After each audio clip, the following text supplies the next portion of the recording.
Chapter 6, Emotions are Powerful.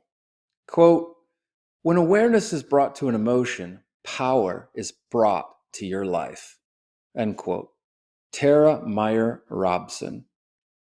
One of the most difficult things for people to believe is that emotions can be the sole cause of or largest contributing factor to their health problems. The world in which all of us live is one that is completely obsessed with form. By form, I'm referring to physical things, people, substances, and the like. In general, a tendency exists to think that the solution to all of our health problems is something that is in the world of physical form. We see this in the pervasive model of thinking a pill or medication will solve all of our health problems. The dream is that cancer, for example, will one day be cured with a pill. Curing cancer with a pill is a fallacy which perpetuates a very lucrative, money-generating lie.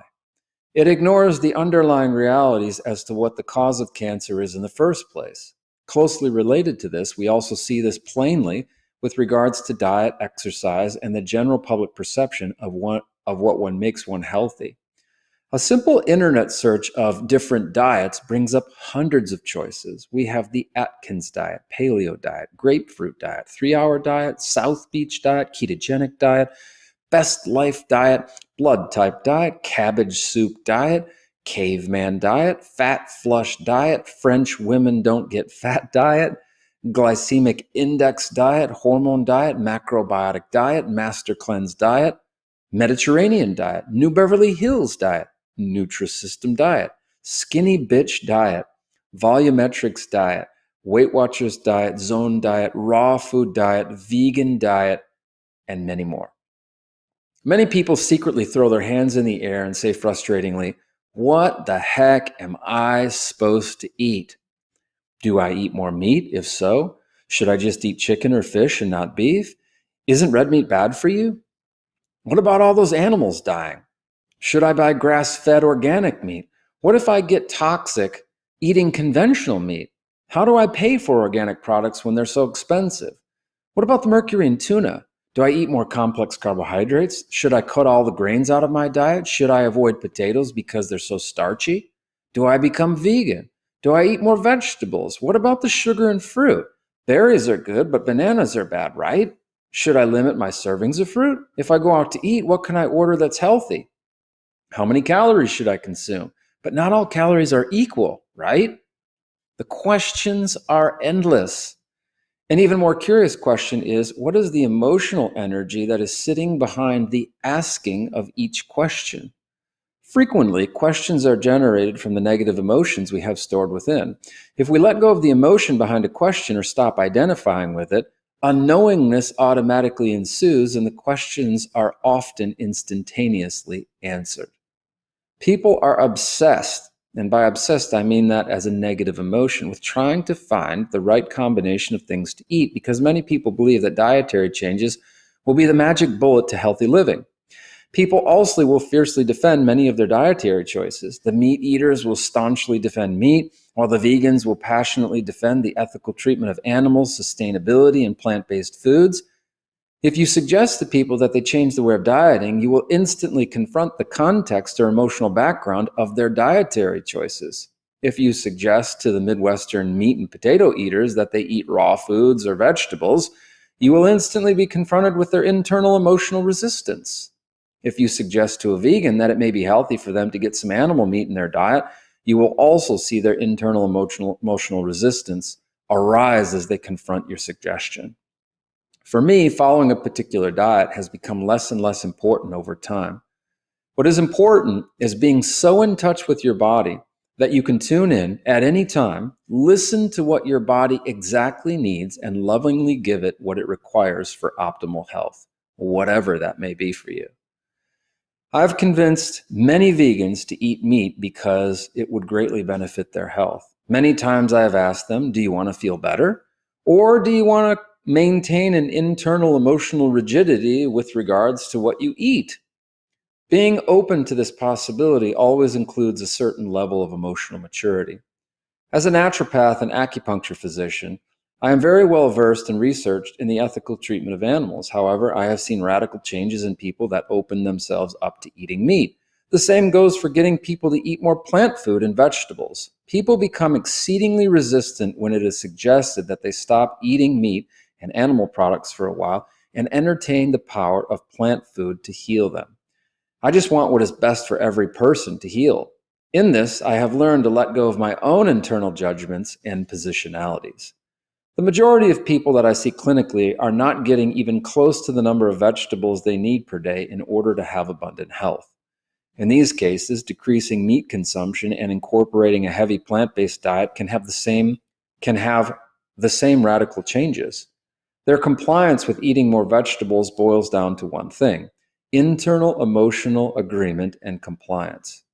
The same goes for getting a vegan to eat meat if that is what is required to be healthy. The secret to either position is our emotional state.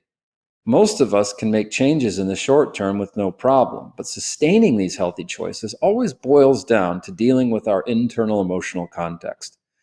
If we don't learn how to be cognizant of and let go of the emotions within us that drive us, our eating behaviors may continue to yo-yo, and we may continue to have health problems. Our emotions should be one of the first things we start with if we want sustainable, healthy change. My eyes opened to the importance of emotion. I remember seeing how much emotion can impact the physical body vividly in my first year of being a physician. I was testing people for supplements using nutrition response testing, otherwise known as NRT. NRT is an amazing system of being able to test people for what the weakest parts of their body are: heavy metals and chemicals, food sensitivities, or pathogens that may be affecting them. It also identifies what whole food organic supplements can precisely deal with these issues. People were tested, started taking whole food supplements, and dietary changes started. In about 70% of the cases, people would make wonderful progress and start healing from all kinds of things.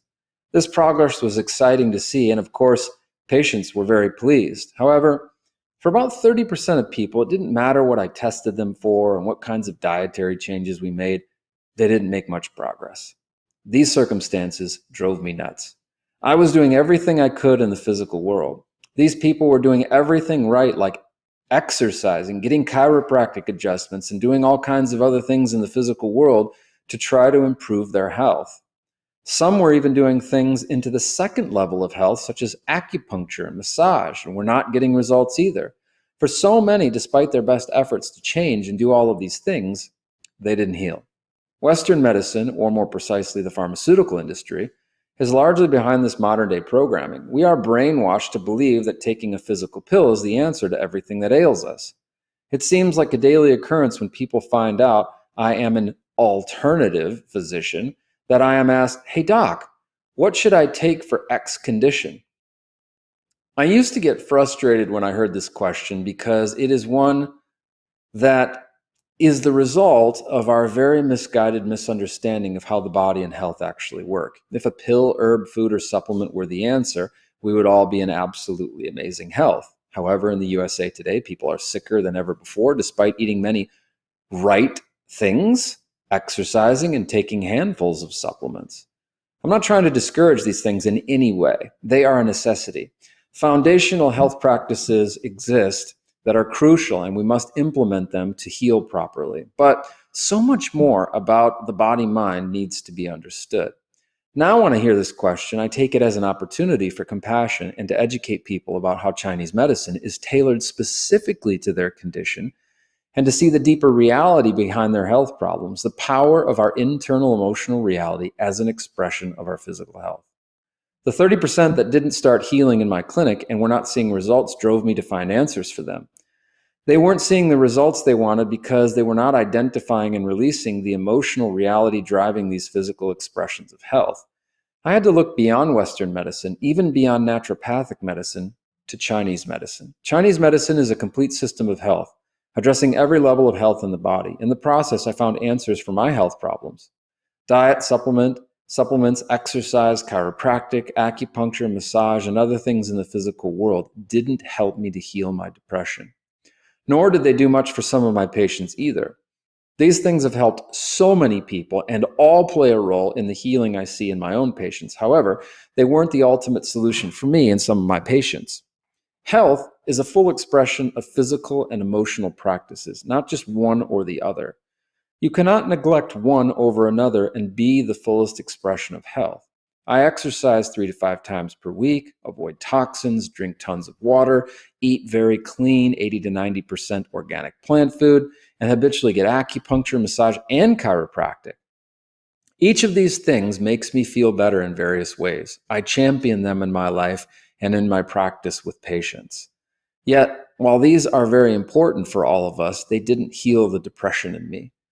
What if the root of your health issue isn't depression at all? Going deeper and deeper into the body and seeing positive emotions as the foundation for vibrant health was revolutionary to me and many of my patients. When this world was explored and patients started to deal with the internal emotional realities of their health problems, things instantly began to change and very profound healing began occurring. Instead of 70% of patients seeing improvement, the number started to increase over 90%. I've seen the most powerful healing responses in people when they exercise, change their diet, take whole food organic supplements, regularly get acupuncture, chiropractic, and massage, and most importantly, learn how to let go of negative emotions. When all of these things are done in concert with one another, or when the most important things on each level of the body are addressed, this is the greatest chance for people to heal. Over time, I have repeatedly seen how the most important factor in helping someone heal in the most profound ways is by teaching them how to let go of their negative emotions. When you learn how to truly love yourself, eating the right things, exercising, and doing other healthy physical practices becomes rather effortless. It becomes as automatic as breathing. Abundant health becomes effortless because in a state of love, everything we do in life is effortless. No resistance to eating certain foods can occur in a full state of love. When you are so dialed in touch with, and deeply connected to the love inside of you, all healing is effortless, even emotional healing. We have little to no resistance to doing things we love. For example, we can surrender and learn to live from love, even in the face of having to do things the world considers unpleasant, like eating 15 servings of vegetables per day in order to heal. We can do anything in a state of love. Letting go is the aspect of healing that most people are extremely unaware of and don't know how to put into practice. So many people are convinced that they have left the past in the past, but this is rarely true. The 5 levels of healing in the body. A brilliant medical doctor by the name of Dietrich Klinghardt compiled a chart that outlines the 5 levels of healing in the body. He compiled this model from ancient Ayurvedic medicine. Ayurveda means the science of life and is the ancient healing system originating in India. Many people say that Ayurvedic and Chinese medicine ultimately come from the same source more than 5,000 years ago. Regardless of whether Ayurveda and Chinese medicine birthed from the same place, they share astounding similarities and understand the levels of healing in the body in very similar ways. Dr. Klinghardt's model blends the ancient understanding of the body with the best of modern natural modalities of healing into what I think is the best model of understanding every level of health in the body. This chart gives a summary of each level or body, along with what we experience at each level anatomically or conceptual designation, related sciences, diagnostic methods, and related medical treatment and healing techniques. A couple of things are worth noting about this chart. First, every level that is above the next affects each level below it. For example, if you use a healing technique in the 3rd level, its effects will be seen in that level along with the 2nd and 1st level. If a problem is simply physical, then employing the right healing technique at that level should begin the healing process. However, I rarely see health issues that are only physical. Health problems are normally a combination of physical, energetic, and emotional factors. If a person's presenting problem is a headache, for example, I must first determine what level is being affected by the presentation of the issue. Every health problem is ultimately physical, electrical, mental, emotional, and spiritual collectively. Just like there are many floors in a building, what makes the building a building is every part of it collectively together. Let me give you an example of how one issue primarily manifested as a physical issue. One patient came in with nonspecific tension headaches. He had spent thousands of dollars seeing general medical doctors and neurologists. He had MRIs and many other tests done. All were inconclusive. From a Western medicine point of view, nothing in the test could point to a problem. Essentially, nothing was wrong with him. But yet so many of us know something is wrong precisely because we feel our problem. We all know what we feel, and headaches aren't pleasant. When doing his intake, I arrived at the part of the session where I asked about his diet. I asked him, how many servings or cups of vegetables do you consume each day? Being a lighthearted, fun-loving guy, he responded, per day? We both chuckled. He was consuming only a couple of servings of vegetables per week. I immediately stopped the intake and confidently looked at him and said, I think I know exactly why you're having headaches, and it's a very easy fix. He looked at me confused. He had spent tens of thousands of dollars, and in less than 30 minutes, I was very confident that I knew exactly how to help him heal. I said, your brain is starving from years or decades of not getting the nutrients it needs to function without symptoms. We call this blood deficiency in Chinese medicine, and it is relatively easy to remedy. You need to start consuming at least 6 servings of vegetables per day, hopefully for the rest of your life. Also take a Chinese herbal formula along with a few other organic whole food supplements. Removing offending foods such as wheat, sugar, alcohol, dairy will also help tremendously. Doing these things should take care of the headaches. I will never forget the incredulous look on his face. This face said to me, did you even go to medical school? That's the silliest thing I've heard all year. Many times I've seen people who consume very few vegetables have headaches, and when they start consuming them, healing occurs in a very short period of time. By following my advice, eating massive quantities of vegetables and taking whole food supplements, chronic headaches can become a thing of the past. I have seen this many times in the clinic. The energetic level of the body. But many headaches do not have a physical root. If a headache has an electrical or energetic root to it, this is where acupuncture shines. Many think of acupuncture as a mystical chi system, but it really is a part of the body's electrical system. Think of acupuncture channels or meridians like electrical power lines in the body. Each acupuncture point is like a transformer that provides electricity to a certain part of the body. If a power line doesn't have 100% electrical flow or is turned off to a certain part of the body, health problems can arise. When acupuncture points are stimulated, they encourage the proper flow of electrical energy in the body. When this happens, better blood flow, oxygen, and life-giving chemicals from the brain can help to heal the part of the body that's being stimulated.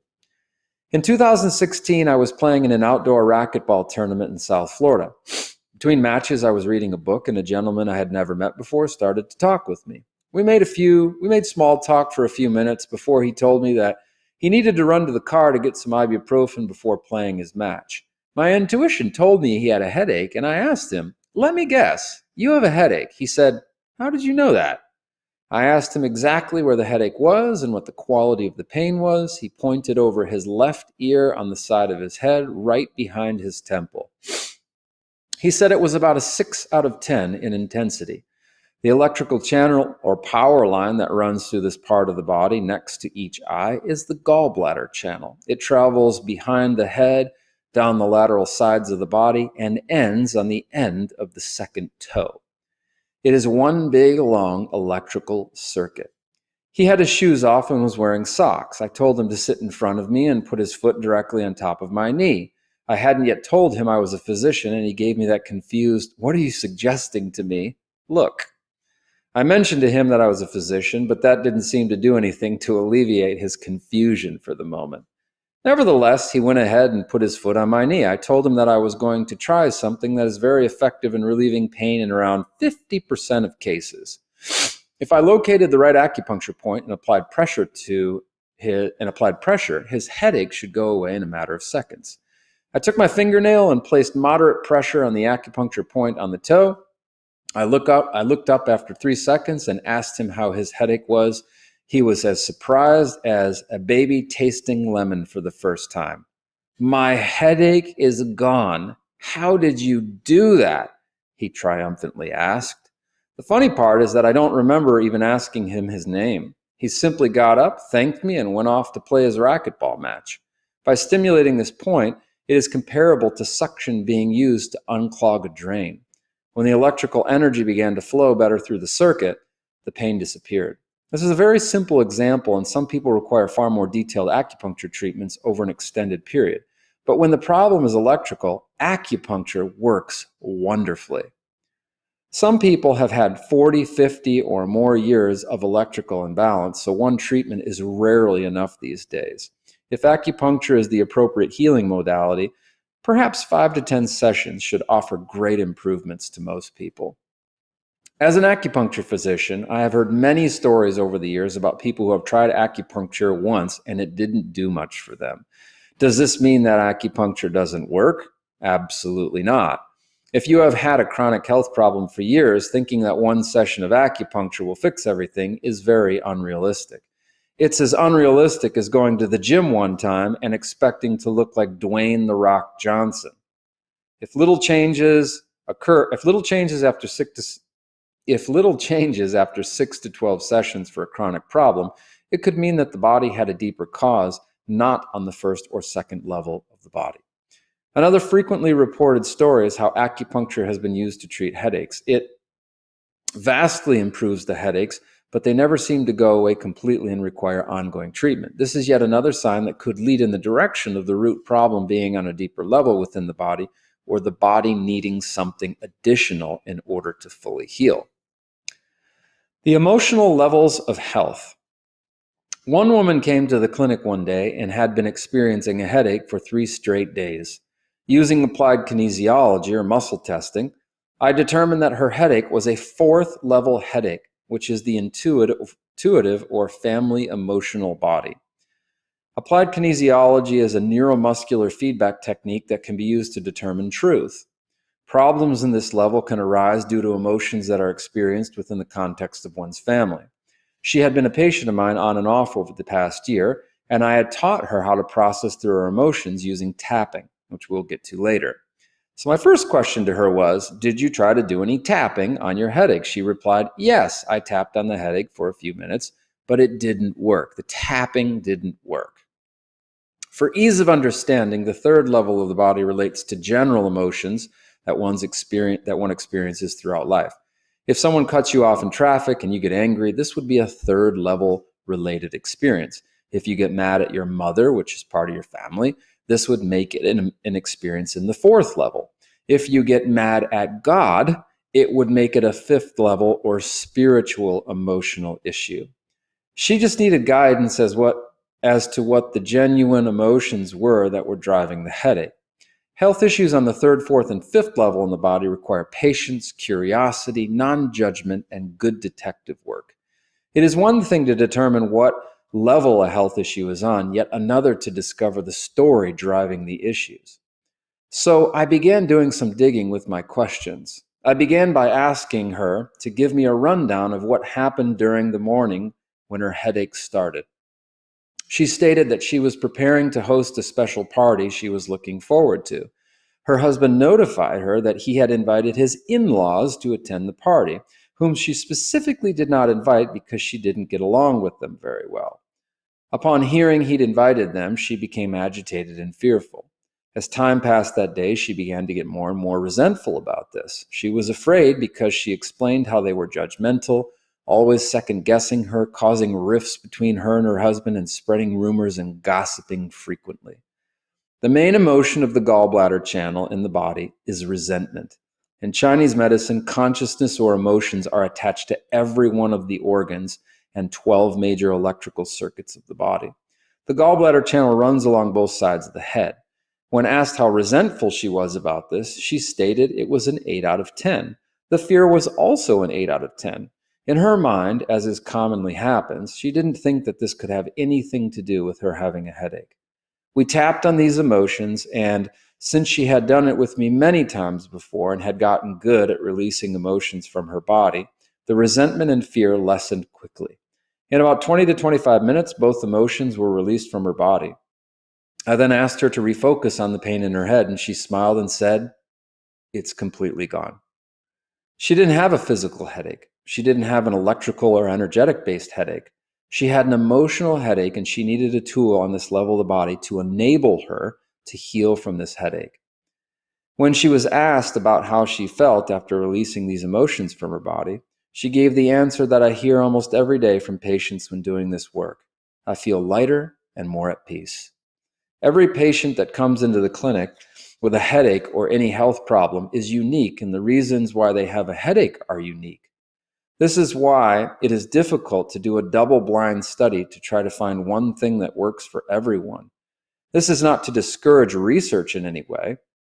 It does require us to expand, open, and change our paradigm of medicine and healing. Chinese medicine helps you to heal your unique health problem.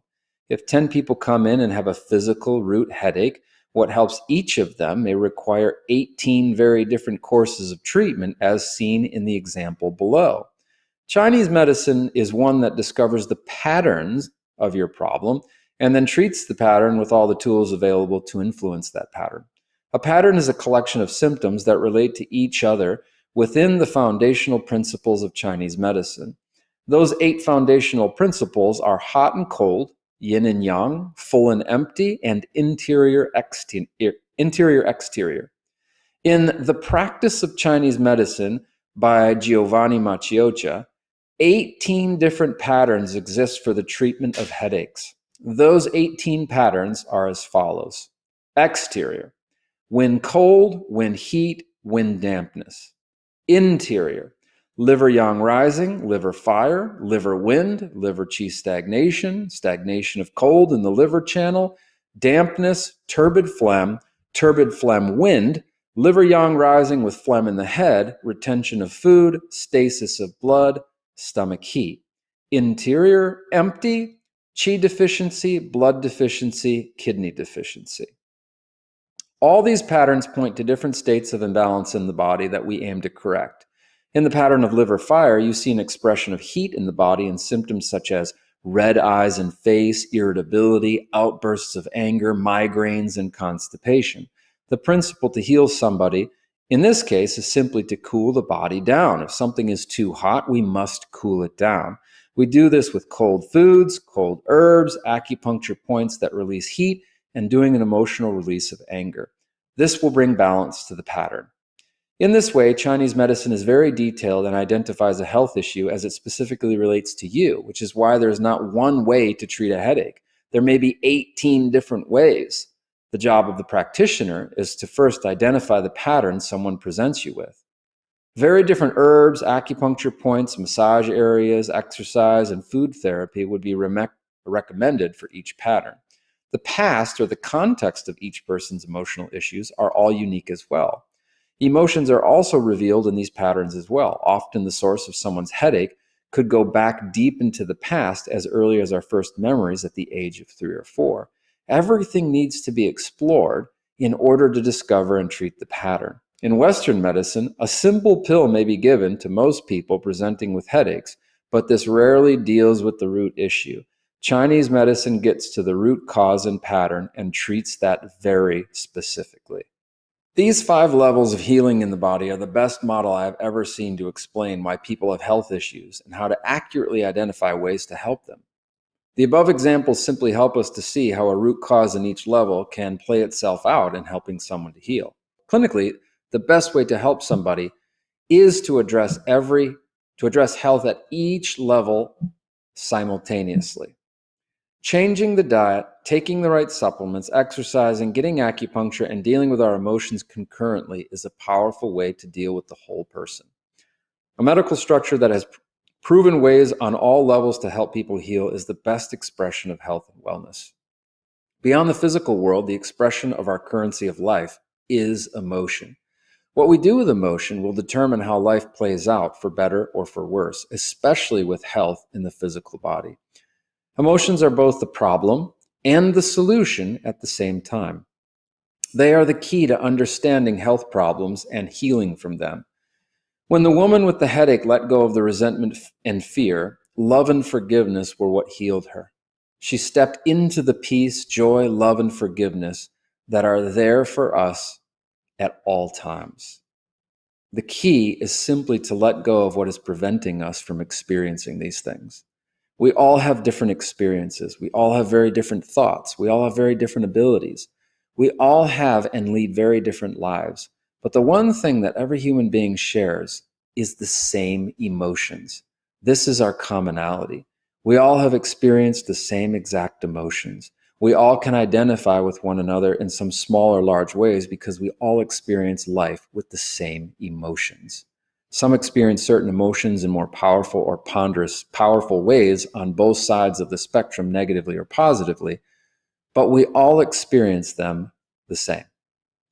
Fibromyalgia disappeared in one session. The first major event in the clinic when I realized how profoundly emotions shape us and our physical health was when I saw the effects of them in a patient who came to me to the clinic for help with fibromyalgia. Jane, not her real name, was a 47-year-old female coming in because she had a very chronic case of fibromyalgia, which is pain and tenderness all over the body. She also got migraine headaches 2 or more times per week, couldn't sleep, was very depressed and fatigued. Fibromyalgia is so powerful that people who have it sometimes have trouble even putting on clothes because the clothing rubbing against their skin is too painful. Just 30, 40 years ago, doctors dismissed this condition and didn't have a name for it. Patients, mostly women, were shamed and told that it's all in your head. Her condition had progressed so far that she hadn't held a job in years and was living as a hermit at home, isolated from the world. At the time, I was just starting to learn that not only are emotions the key to understanding the context of our lives, but that they often are at the heart and center of why we suffer from disease. During our second appointment together, I had an intuitive sense to ask her one question. Normally, I wouldn't have been so forward so quickly, but I just felt that it was appropriate for her and that she was ready. Since she was in a lot of physical pain, I had a suspicion that she was holding on to a lot of emotional pain. Consciousness and our emotions, over time, can express itself into the physical body as the primary way to get our attention and to let us know which negative emotions are not supporting our life. A very painful physical body is often an indicator of very painful emotional events from the past. I chose my words very carefully and I asked, "What's the most painful memory that you ever remember having?" Without hesitation, she replied, "I was molested when I was 7 years old." She said it so matter-of-factly that it appeared to come across as cold, callous, and disconnected. It was like she knew beyond a doubt that this memory had profoundly shaped and formed who she was, but it was still unresolved within her subconscious. It was festering like a sore that had never healed. She had just learned to coexist with this pain.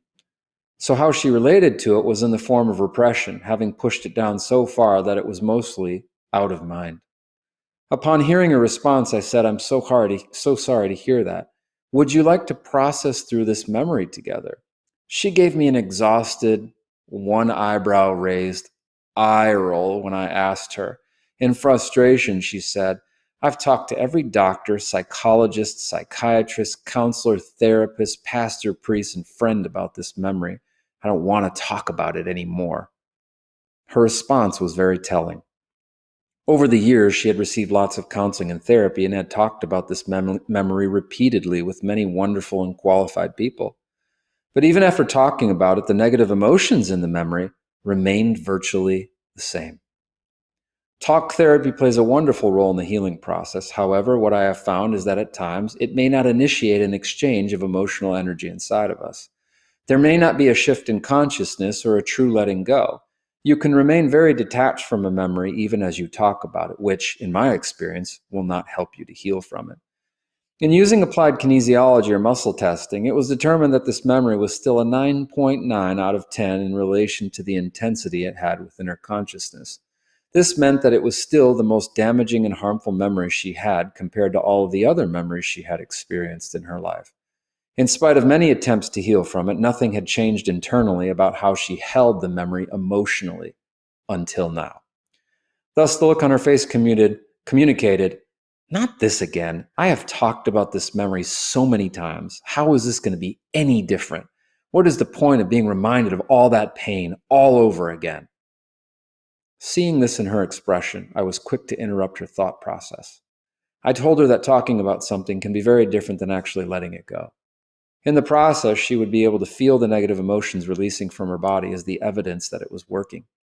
Until you've experienced this for yourself firsthand, it can be a little difficult to believe. With the new understanding, courage in her eyes, and hope in her heart, she suspected this was going to be different. When she was asked again if she wanted to process through this memory, she didn't hesitate and said yes. Before we began to explore this memory together, it was important for me as the practitioner to have a roadmap of sorts to help navigate through the negative emotions that were in the memory. When memories happen so long ago, sometimes people have trouble identifying exactly what the negative emotions are that are still residing in those memories. In the clinic, I have a chart with over 700 negative emotions on it. This chart is used to correctly identify what emotions are present in a memory.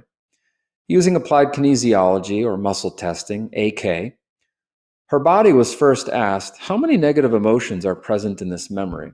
The answer was 8. Next, using this chart of emotions, each emotion was identified through the use of AK.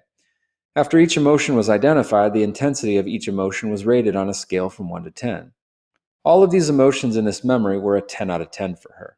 Listed below are all of the 8 negative emotions that were found in this memory: worthlessness, hypertense, frozen, guilty, tormented, low self-esteem, fearful, and rejection.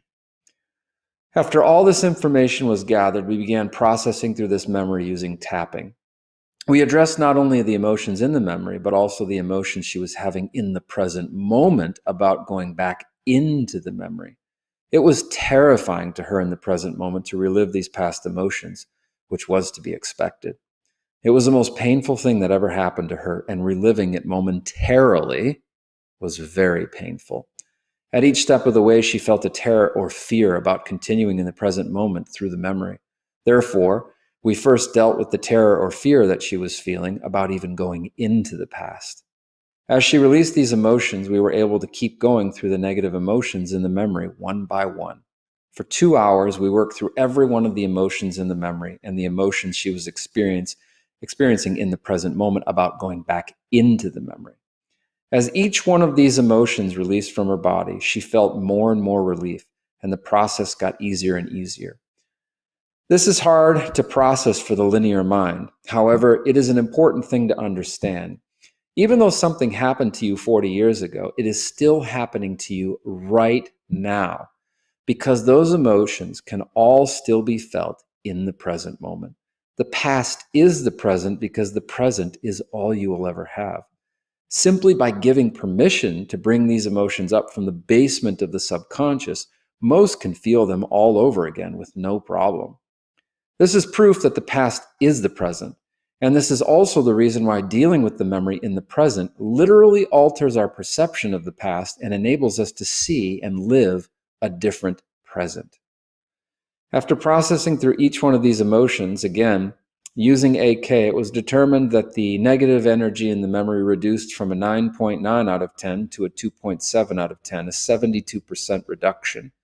A few things remained to be processed through, but our time was over for that day. I asked her how she felt. She said she felt peaceful and much lighter, which is a very common reaction people have after tapping through tough stuff and letting go. Those memories and emotions are heavy, and when we let them go, the body feels it. You feel lighter. She then left and went home. Quote, "It's amazing how once the mind is free of emotional pollution, logic and clarity emerge." End quote. Clyde D'Souza, Memories with Maya. The follow-up appointment.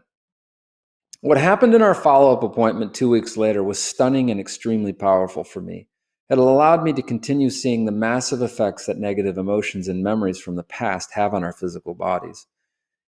I began asking her about her symptoms. As a recap, she had struggled with crippling fibromyalgia and pain every day for years. She had tried drugs, therapy, and numerous other things, and nothing seemed to work for her.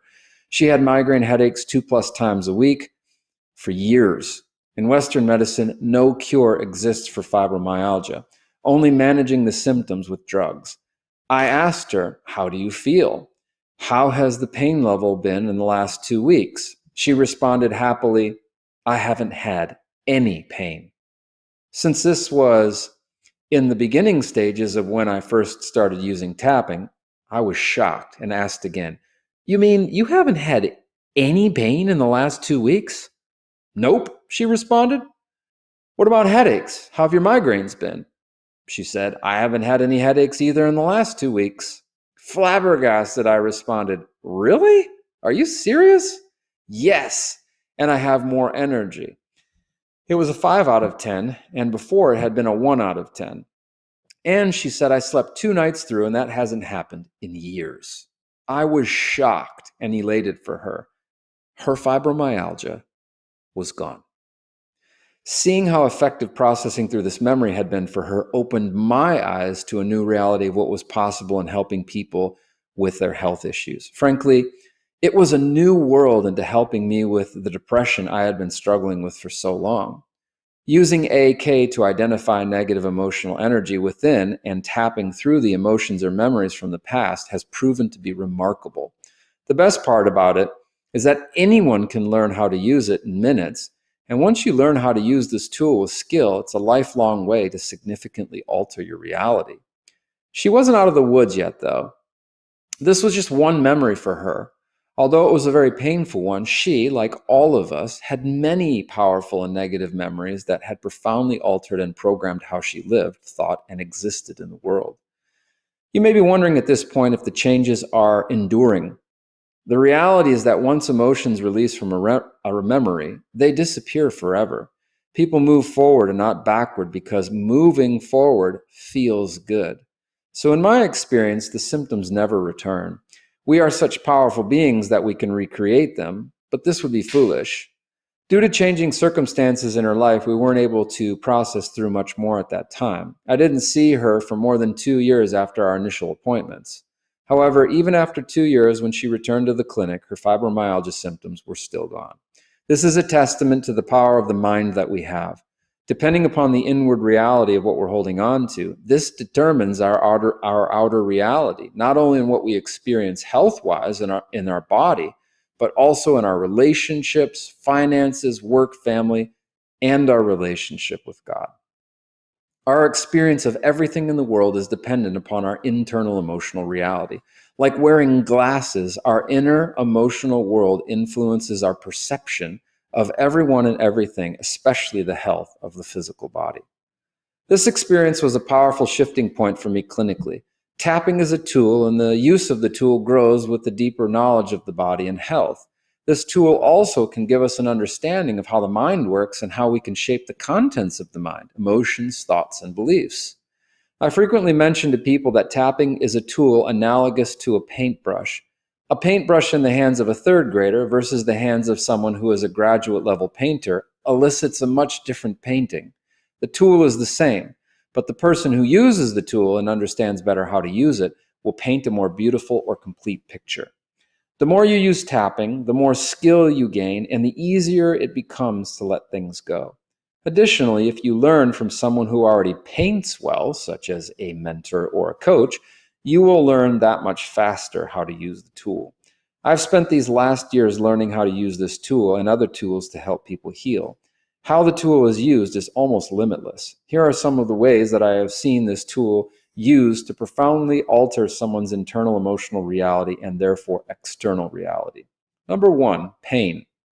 I have seen headaches, knee pain, shoulder pain, foot pain, menstrual pain, lower back pain, and pain of all kinds disappear within minutes or a few sessions. To this day, it continues to astound and amaze me.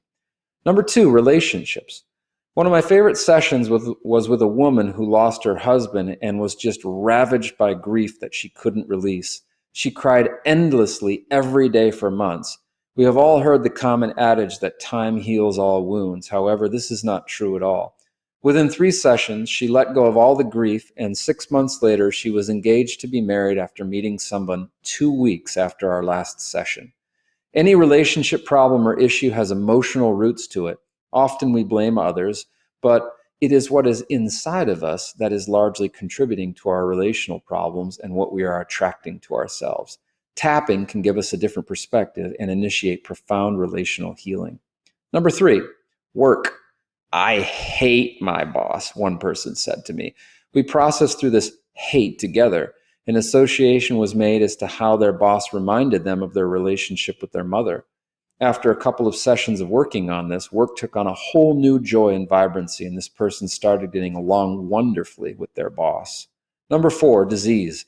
Diseases like cancer, heart disease, or Alzheimer's have huge emotional components, and people can feel better when the emotional components are addressed. Number 5, emotional or physical trauma from the past. Healing our deepest memories has a profound impact on the way we experience everything in the world. Number 6, sex. Sex is a profoundly intimate experience which brings up many internal wounds and issues. For many, sex isn't really a super pleasurable experience. It can be unpleasant due to past experiences, religious programming, or the negative things we feel about our body. When healing these things, sex can become the amazing, glorious, ravishing, intimate, sacred, and connecting experience it was meant to be. Number 7, spiritual growth. The heart and center of spiritual growth is emotional growth. Author Pete Scazzero said it best: you cannot be spiritually mature and emotionally immature. They are one and the same. Nothing has more profoundly shaped my spiritual life than dealing with the negative memories and emotions inside of me. Our internal emotional reality dictates how we see ourselves and how we see and relate to God. Emotions are how we relate to God, just as we do to any other person or experience. We can read religious books, pray, fast, donate money, worship, or do any of the other religious rituals, but if the overall emotional expression inside of us, our consciousness, isn't changing, then it's not affecting our heart, the center of emotion. Many people fill the halls of churches, but 10, 20, or 30 years of being inside of a church doesn't mean that you have had a shift or a change in consciousness or emotion. In fact, for many inside churches today, emotional growth isn't talked about at all. People there learn things about God, but our struggle to become more like God, like loving, joyful, and peaceful, doesn't happen at all or very little. Our emotional reality is often neglected, which is the principal reason growth is limited. This list can go on and on. Since emotion is the language of our entire reality, dealing with our negative emotions can impact any area of life.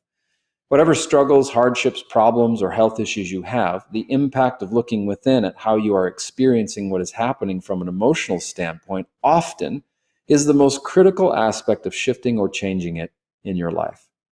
While we all experience emotions on a daily basis and have many unpleasant memories that continue to affect us from the past, I have found that many people honestly don't know how they experience their emotions. If you don't know how you do that, then you'll never be able to know how to let them go. Therefore, it is critical first to understand what emotion is and how we experience emotions within our bodies.